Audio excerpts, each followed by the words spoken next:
Hello बच्चों, कैसे हैं आप? उम्मीद करती हूँ आप बढ़िया और एकदम मज़े में होंगे। तो आइए आज हम लेकर आए हैं आपके लिए एक बहुत ही मन को मोहने वाली कविता और हमारी कविता का नाम है फूल और कली। तो बच्चों, इस कविता में फूल और कली की बात की गई है। तो क्या कहा गया है कविता के माध्यम से, आइए पंक्तियों को पढ़कर समझ लेते हैं। तो कविता की पंक्तियाँ कुछ यूँ हैं कि फूल से बोली कली, क्यों व्यस्त मुरझाने में है, फायदा क्या गंध और मरकंद बिखराने में है। एक बार फूल से क्या बोली कली कि क्यों तुम व्यस्त मुरझाने में हो, अर्थात जब तुम फूल बन जाती हो तो लोग तुम्हें तोड़ लेते हैं और तुम मुरझा जाती हो। तो क्या फायदा है फूल बनने का, तो क्यों मुरझाती हो?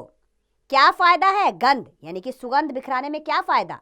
मरकंद बिखराने में है, अर्थात फूलों का रस।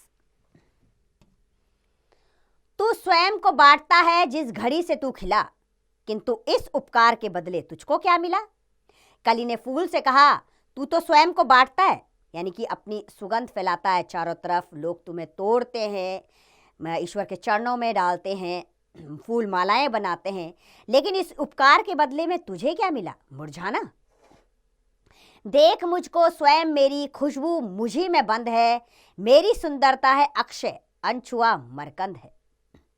अब कली क्या बोली, देख इसीलिए तो मैं खिलना नहीं चाहती, क्योंकि मेरी खुशबू मेरे अंदर ही बंद है, मेरी सुंदरता है अक्षय। अक्षय यानी कि सुंदरता फैलाने वाली, जो मेरे ही अंदर बंद है। अनछुआ, जिसे किसी ने नहीं छुआ, अर्थात मेरा रस ऐसा अनछुआ है जो मेरे अंदर ही बंद है, कोई छू नहीं सकता।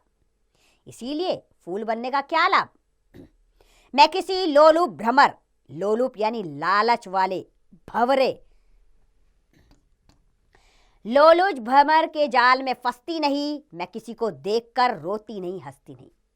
कली ने कहा फूल से कि देखा, मैं किसी भंवरे के लालच में नहीं फंसती, मैं ना किसी को देखकर रोती हूं ना हंसती हूं। तुम्हें क्या मिलता है फूल बनकर? फूल उस नादान की वाचलता, वाचलता यानी कि बहुत बोलना, फूल उस नादान की वाचलता पर क्षण भर चुप रहा, फिर स्वयं को देखकर भोली कली यह कहा। बहुत देर तक फूल कली की उस बात को सुनता रहा, फिर बोला। किससे? कली से। जिंदगी सिद्धांत की सीमाओं में बढ़ती नहीं। उसने कहा कि ये जिंदगी सिद्धांत की है जो किसी भी सीमाओं में नहीं बढ़ती है, यह वह पूंजी है जो वैसे बढ़ती है, घटती नहीं। फूल ने कहा कली से, यह पूंजी है यानी कि यह वह धन है जो बांटने पर बढ़ता है। 4 दिन की जिंदगी खुद ही जिए तो क्या जिए, बात तो तब है कि जब मर जाएं औरों के लिए। फूल ने कहा कली से, वो जिंदगी ही क्या जो अपने लिए जी जाए, जिंदगी तो वह कहलाती है जो औरों के लिए मरकर जी जाए। गंध उपवन की विरासत, विरासत यानी कि हमें सदियों से मिली हुई चीज, गंध उपवन की विरासत है, इसे संचित ना कर, बांटने के सुख से अपने आप को वंचित ना कर।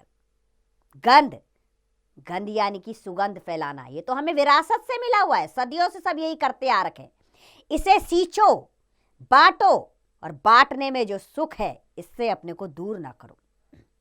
यदि सजोने का मजा, सजोने यानी कि सजाने का, यदि सजोने का मजा कुछ है तो बिखराने में है, जिंदगी की सार्थकता बीज बन जाने में है। सार्थकता यानी कि सच्चे अर्थ में है, उपयोगिता। तो फूल ने कहा कली से, अगर जिंदगी का मजा लेना है तो लोगों को बांटना सीखो, जिंदगी को सही अर्थों में समझना है तो बीज बन जाओ। दूसरे दिन मैंने देखा वह कली खिलने लगी, शक्ल सूरत में बहुत कुछ फूल से मिलने लगी। अगले दिन क्या था? फूल ने देखा वो कली समझ गई थी कि मैं गलत बोल रही हूं, धीरे धीरे वो भी खिलने लगी और फूल के जैसे बन गई। उसने भी जान लिया था कि लोगों की मदद, उनकी भलाई, उनके काम आने में ही सच्चा जीवन है। सच्चे अर्थों में जीवन यही है जो दूसरों के लिए जिया जाए। तो कितनी प्रेम पूर्वक बात फूल ने कली को समझाई कि आप अपने जीवन को तब सार्थक मानिए जब आप दूसरों के काम आ पाए। अपने लिए जीवन जीना तो पशुओं का भी काम है। पशुओं, इंसानों, जीव जंतुओं में कुछ अंतर है। फूलों के माध्यम से हमें यह समझाया गया है कि हम तो इस धरती के सबसे बुद्धिमान प्राणी हैं, मनुष्य। फिर हम अपनी इस उपयोगिता को क्यों नहीं समझते? हम क्यों नहीं दूसरों के काम आते? क्यों नहीं परोपकार की भावना को पनपाते?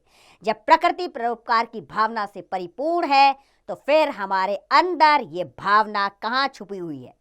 जरूरत है इस भावना को बाहर लाने की।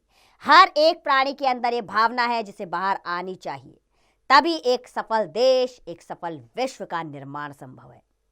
तो उम्मीद करती हूँ बच्चों, उदय प्रताप सिंह द्वारा रचित ये कविता आपको बेहद पसंद आई होगी। है ही इतनी मनमोहक कविता ये।